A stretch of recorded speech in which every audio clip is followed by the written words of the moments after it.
playing the passage up, and I'm playing the exact same thing coming down.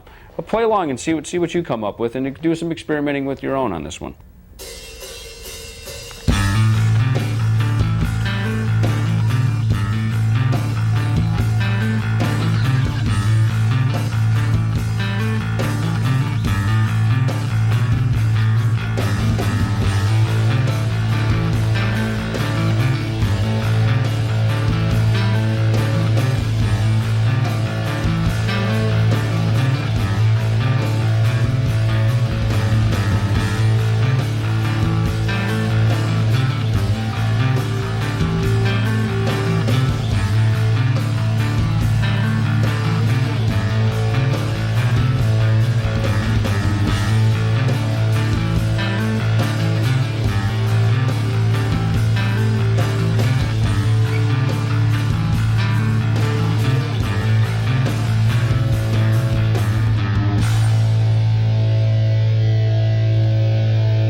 Again, there's many combinations that you can do moving to the different strings and trying different pedal tones and different versions of hammer-ons and riffs. But there's some cool things you can create and come up with your bass on that'll help you step out and actually be a bit more of a melody instrument. So have fun with that one.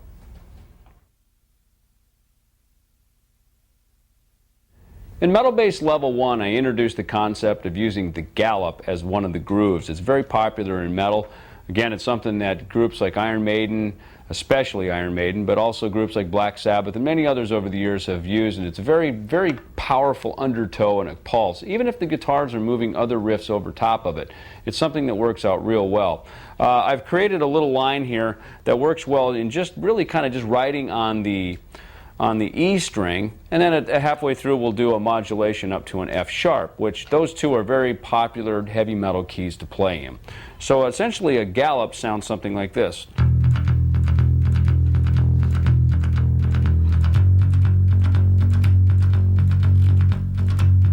And it's a use of an eighth note pattern, but not in a straight eighth note pattern that we talked about earlier. So this is something, again, that if you kind of sit comfortably with the drums and really just lay back into the pocket of it, and you can even listen to to keep from getting too far on top of the beat, which is something a lot of rock players do. We tend to, we get anxious and we're all pumped up and we're aggressive. We tend to play a little on top of the beat. It's easy if you just kind of sit back and you just kind of lay into where the snare drum is at. So play along with this example.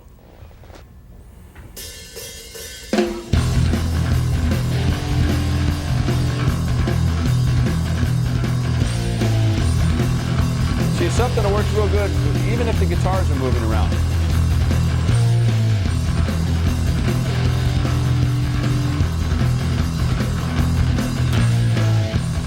There's the snare right there. Now we'll move up to the F sharp here. And just move the whole thing up one whole step.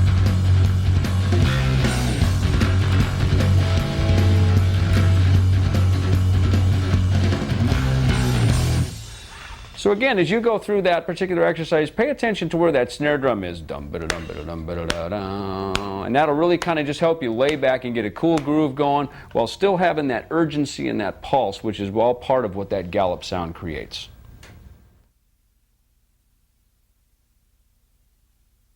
Those of you that have been playing bass for a little while know that most of the time us bassists stick to just playing one note at a time. That's kind of what the instrument is designed to do, is to provide that foundation.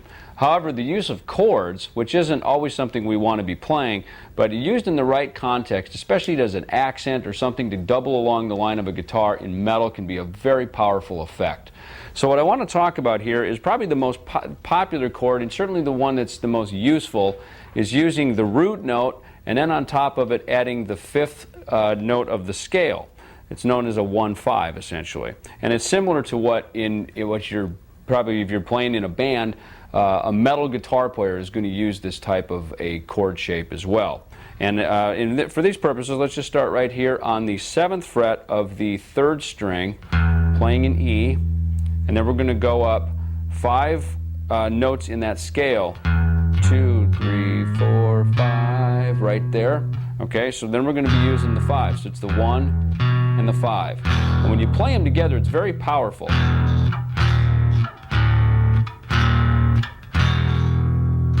And if you're so lucky that, as we are right here in E, you can even add the E down below. So you actually get the octave as well as the 5. I put together an example that I'd like you to play along with, and it will give you kind of hear the diminished and the very aggressive nature of it. The notes that we're going to be playing on this are going to be a 1-5 starting with up on the 8th fret. We're playing an F, an E, and an E flat. So it's this shape right here with the F, playing the E, and then playing the E flat right here. And then toward the end of it, what I'm going to do is I'm going to separate those notes out and play them as essentially kind of an arpeggiating thing, like a...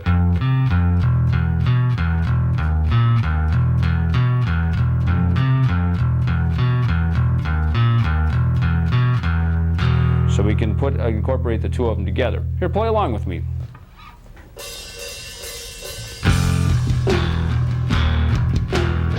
Here's the 1-5 chord shape.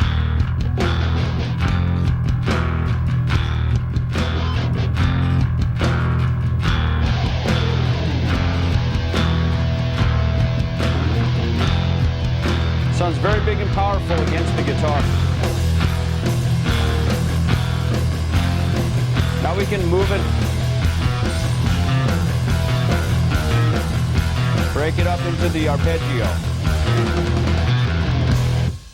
And you can go back and forth like that, and it's a cool thing with chords because you can break them apart like that and do the arpeggiating thing and move back and forth with it. But again, used effectively, and even in that example where the guitar is kind of holding this E and you're moving that half step against it, that half step thing is very indicative of a very powerful metal riff.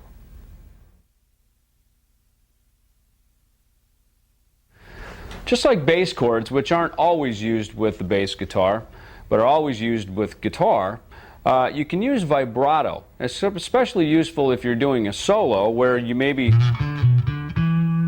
wanting to hold a note out. But also, how about in just nice simple droning melodies, and you can put guitars and different things around it, but it definitely brings the bass up to the forefront of the mix and to the part of the band. What I want to show you here is something using some both minor and major arpeggios. Now this is in the key of A, so we're going to start again kind of having this droning A underneath of it with some chords ringing out over top. So here we're going to put our 3rd finger on the 7th fret on the D string. We're going to put our 1st finger up here on the 5th fret of the G string. And we're going to pick, this is the arpeggio, is the A. That is a minor arpeggio.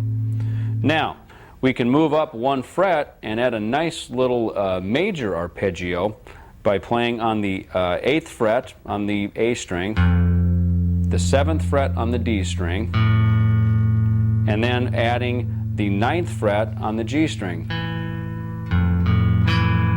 So we've moved from the minor arpeggio.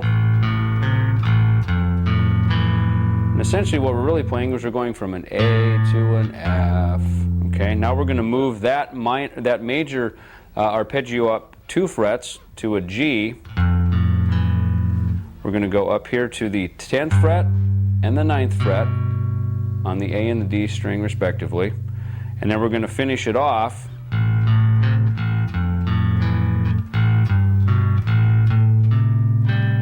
and this last arpeggio